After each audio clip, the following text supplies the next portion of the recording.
So, Reliance Jio company నుంచి కొత్త recruitment అండి. మీరు హ్యాపీగా ఇంట్లో ఉంటూనే వర్క్ చేసుకోవచ్చు. పార్ట్ టైమ్ లాగా చేసుకోవచ్చు. ఫుల్ టైమ్ లాగా కూడా చేసుకోవచ్చు. మీరు ఫ్రీగా ఉన్న టైంలోనే వర్క్ చేసుకోవచ్చు. స్టూడెంట్స్ గానీ, హౌస్ వైఫ్స్ గానీ, ఎంప్లాయీస్ గానీ ఎవరైనా అప్లై చేసుకోవచ్చు. మీకు ఎలాంటి ఎక్స్‌పీరియన్స్ అవసరం లేదండి. మీరు ఎలాంటి ఫీస్ కూడా పే చేయాల్సిన అవసరం లేదు. నేను అప్లికేషన్ ప్రాసెస్ అనేది క్లియర్‌గా ఎక్స్‌ప్లెయిన్ చేశాను మీకు. వీడియో మొత్తం చూసి అప్లై చేసుకోండి. డీటెయిల్స్ గానీ, మీరు చేయాల్సిన వర్క్ ఏంటి అనేది నేను క్లియర్‌గా చెప్పానండి వీడియోలో. మీరు మొత్తం చూసి అప్లై చేసుకోండి. నేను లింక్ కూడా డిస్క్రిప్షన్‌లో ఇచ్చాను. మీరు ఆ లింక్ అనేది ఎలా అప్లై చేసుకుంటారు అనేది కూడా నేను చెప్పానండి.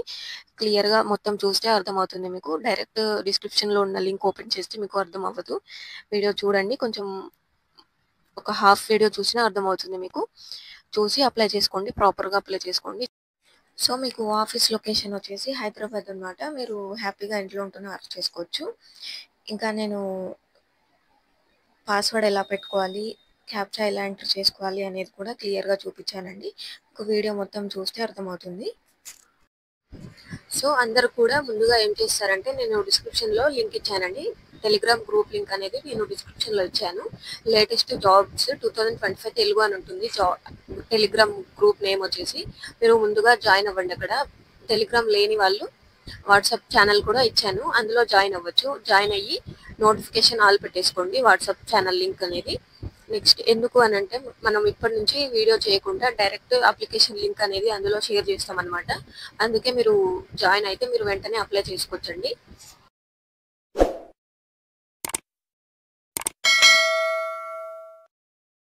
సో, ఇక్కడ మనం ముందుగా చూసుకున్నట్లయితే పోస్టెడ్ డేట్ వచ్చేసి ఫెబ్ 24థ్ అనమాట. 2025 అండి.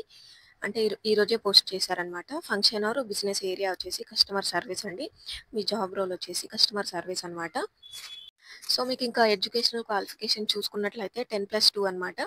లేదా graduation degree in any graduate ఉంటే మీకు సరిపోతుంది. మీరు 10+2 అనంటే ఎస్ఎస్‌సి ప్లస్ ఇంటర్ అనమాట. ఇంటర్ అంటే ఇంటర్ గానీ, ఐటీఐ గానీ, డిప్లొమా గానీ ఏదైనా సరే మీరు 10+2 చేసి ఉండాలనమాట. ఇంకా ఎక్స్‌పీరియన్స్ రిక్వైర్మెంట్ చూసుకున్నట్లయితే 6 మంత్స్ ఉంటుందండి మీకు. మీకు మినిమమ్ 6 మంత్స్ అనేది ఎక్స్‌పీరియన్స్ ఉండాలనమాట బీపీఓ గురించి. అంటే మీకు కాల్ సెంటర్ గురించి, కాల్ సర్వీస్ గురించి మీకు ఎక్స్‌ప్లెయిన్ చేయగలిగేది మీకు ఉండాలనమాట. మినిమమ్ 6 మంత్స్ అనే ఎక్స్‌పీరియన్స్ ఉండాలి మీకు. 6 మంత్స్ నుంచి 2 ఇయర్స్ వరకు ఉన్నా పర్లేదు. ఇంకా స్కిల్స్ ఇంకా స్కిల్స్ చూసుకున్నట్లయితే స్పీక్ లోకల్ లాంగ్వేజ్ అనమాట. మన లోకల్ లాంగ్వేజ్ అంటే తెలుగు కదా! మీకు తెలుగు లాంగ్వేజ్‌లో ఫాస్ట్‌గా మాట్లాడడం రావాలనమాట. ఇంకా బేసిక్ కంప్యూటర్ నాలెడ్జ్ ఉండాలి మీకు. బేసిక్ ఉంటే సరిపోతుందండి. మీకు బేసిక్ నాలెడ్జ్ మీరు ట్రైనింగ్ అవసరం లేదు మీకు. మీకు యూట్యూబ్‌లో కూడా చాలా వీడియోస్ ఉంటాయి. లేదా మీ ఫ్రెండ్స్ గానీ, మీ ఫ్యామిలీలో ఎవరికైనా ఎక్స్‌పీరియన్స్ గానీ, కంప్యూటర్ ఎక్స్‌పీరియన్స్ ఉంటే వాళ్ళ దగ్గర మీరు నేర్చుకోవచ్చనమాట బేసిక్ స్కిల్స్ అనేవి. ఇంకా ప్రాబ్లమ్ సాల్వింగ్ స్కిల్స్ ఉండాలి మీకు. కస్టమర్ ఫోకస్ ఉండాలి. ఇంకా టెక్నికల్ ఓరియంటేషన్ ఉండాలి. అటెన్షన్ టు డీటెయిల్ అనమాట. ఇంకా సర్వీస్ మైండ్‌సెట్ ఉండాలండి మీకు. ఇప్పుడు కస్టమర్స్ ఎవరైనా మీకు ఏదైనా వాళ్ళ క్వైరీస్ అనేవి చెప్తే మీరు వాళ్ళ క్వైరీస్ అనేవి సాల్వ్ చేయగలగాలండి మీరు. ఆ మైండ్‌సెట్ ఉండాలి మీకు. కొంచెం పాజిటివ్‌గా మాట్లాడాలి. కొంచెం పాజిటివ్‌గా బిహేవ్ చేయాలనమాట కస్టమర్స్‌తో. ఇక నెక్స్ట్ జాబ్ రెస్పాన్సిబిలిటీస్ చూసుకుందామండి. Manage all customer interactions as restored restored with parameters అనమాట. మీరు చేయాల్సిన వర్క్ ఏంటి, ఏమేమి ఉంటాయి అనేది ఇక్కడ చెప్తున్నారు. మీరు కావాలంటే మీరు క్లియర్‌గా చదువుకోవచ్చు. ఇంకా demonstrate ownership on calls when contacted by customer అనమాట. ఇంకా respond to all customers in appropriate tone and language అండి. మీరు కస్టమర్స్‌తో మాట్లాడేటప్పుడు కొంచెం పాజిటివ్ వాయిస్‌గా గాని మాట్లాడాల్సి ఉంటుందనమాట. ఇంకా offer a solution based approach for all customer interactions అనమాట. Educate the customer at every given possible opportunities అనమాట. మీకు ట్రైనింగ్ ఇస్తారండి. మీరు వర్క్ అనేది ఎలా చేయాలి అనేది మీకు ట్రైనింగ్ ఇస్తారు. మీరు ఇక్కడ హైలైట్స్ అనేవి ఇచ్చారు. ఇవి చదువుకోవచ్చనమాట. ఇంకా ఎన్ష్యూర్ అప్డేషన్ ఆఫ్ ప్రోడక్ట్ అనమాట. ప్రోడక్ట్ అంటే ఇప్పుడు ప్లాన్స్ ఉంటాయి కదా! జియో యొక్క ప్లాన్స్. ఆ ప్రొడక్ట్స్‌ని మీరు ఎన్ష్యూర్ చేస్తుండాలనమాట. ప్రొడక్ట్స్ గానీ, సిస్టమ్ గానీ, ప్రాసెస్ అండ్ పాలిసీ నాలెడ్జ్ అండి. మీకు అని వాళ్ళు ట్రైనింగ్ ఇస్తారు. మీకు పాలిసీ నాలెడ్జ్ ఏంటి, ఇలా ప్రొడక్ట్స్ అంటే ఏంటి, సిస్టమ్ ఏంటి, ప్రాసెస్ ఏంటి అనేది మీకు ట్రైనింగ్ ఉంటుందనమాట. జియో నుంచి అఫీషియల్‌గా మీకు ట్రైనింగ్ ఇస్తారు. ఇంకా capture customer details and data relevant to the call or service అనమాట. ఇంకా resolve customer queries within agree time lines అనమాట. మీకు టైమ్ లైన్స్ అనేవి ఉంటాయి కొన్ని. ఆ టైమ్ లైన్ లోపు మీరు కస్టమర్స్ యొక్క క్వైరీస్ కానీ, డౌట్స్ కానీ మీరు సాల్వ్ చేస్తూ ఉండాలనమాట. ఇంకా సో, ఇక్కడ అప్లికేషన్ ప్రాసెస్ చూసుకున్నట్లయితే మీకు డిస్క్రిప్షన్‌లో లింక్ ఇచ్చానండి. ఆ లింక్ ఓపెన్ చేస్తే మీకు ఇలా ఓపెన్ అవుతుంది. ఇంకా అప్లై నౌ ఉంది కదా! దీని మీద క్లిక్ చేయండి డైరెక్ట్‌గా. క్లిక్ చేస్తే మీకు please update your profile and upload resume to apply అని ఉంది ఇక్కడ. ఈమెయిల్ అండ్ పాస్వర్డ్ ఉంటే మీకు ఒకవేళ ఆల్రెడీ అకౌంట్ ఉంటే మీరు లాగిన్ మీద క్లిక్ చేసి ఈమెయిల్ పాస్వర్డ్ అనేది ఇచ్చేసుకోవచ్చు. న్యూ యూజర్ అయితే మీరు ఇక్కడ న్యూ యూజర్ మీద క్లిక్ చేసి అప్లై చేసుకోవచ్చనమాట. మీకు అకౌంట్ లేని వాళ్ళు న్యూ యూజర్ మీదనే క్లిక్ చేయండి ఖచ్చితంగా. సో, మీరు న్యూ యూజర్ మీద క్లిక్ చేస్తే మీరు ప్రొఫైల్ క్రియేట్ చేసుకోవడానికి ఇలా ఓపెన్ అవుతుంది. క్యాండిడేట్ ప్రొఫైల్ అనమాట. క్రియేట్ ప్రొఫైల్‌కి మీరు చేయాల్సిన provide your details to set up your account అండి. ఈమెయిల్ అడ్రెస్ అనేది కరెక్ట్‌గా ఇవ్వండి. @gmail.com అనేది కూడా ఇవ్వండి మర్చిపోవద్దు. ఇంకా పాస్వర్డ్ అనేది ఏమైనా పెట్టుకోండి. మీరు స్ట్రాంగ్ పాస్వర్డ్ పెట్టుకోండి. కొంచెం ఒక 2, 3 నంబర్స్ గానీ, ఇంకా లెటర్స్ గానీ, ఒక మినిమమ్ 8 లెటర్స్ ఉండేలాగా పెట్టుకోండి. పాస్వర్డ్ పెట్టుకోండి. పాస్వర్డ్ మీద కన్ఫర్మ్ పాస్వర్డ్ చేసుకోండి. ఆ పాస్వర్డే మళ్ళీ ఎంటర్ చేయండి. ఇక్కడ షో ఆప్షన్ కూడా ఉంది మీకు. ఐకాన్ ఉంది కదా! I option. దాని మీద క్లిక్ చేసి మీరు షో కూడా చేసుకోవచ్చు. సో, పాస్వర్డ్ అనేది ఎలా పెట్టుకుంటారంటే ఇక్కడ చూడండి. ఒక క్యాపిటల్ లెటర్ అనేది ఉండాలి ముందుగా. మిగతావి స్మాల్ లెటర్స్ అనమాట. నేను ఇలా పెట్టుకున్నాను. ఇలా ఎగ్జాంపుల్‌కి చూపిస్తున్నాను మీకు. పెట్టుకొని 4 అండి. మీకు 4 స్టెప్స్ అనమాట. ఒకటి క్యాపిటల్ లెటరు, ఒక స్మాల్ లెటర్స్, ఇంకా స్పెషల్ క్యారెక్టర్స్ అనమాట. స్పెషల్ క్యారెక్టర్స్ అంటే హ్యాష్ గానీ, గానీ ఇలాంటివి వస్తాయి. లేదా ఇంకా ఫోర్త్ స్టెప్ వచ్చేసి 2 నంబర్స్ ఏవైనా. 2 అయినా, 1 అయినా నంబర్స్. ఓకేనా? అర్థమైందా? ఇప్పుడు చూడండి నేను ఇది పెట్టుకున్నాను. కరెక్ట్ ఫిట్ అయిందనమాట. ఇప్పుడు నేను నంబర్స్ తీసేస్తే చూడండి రెడ్ కలర్‌లో వస్తుందనమాట. అందుకే ప్రాపర్‌గా పెట్టుకోండి పాస్వర్డ్ అనేది.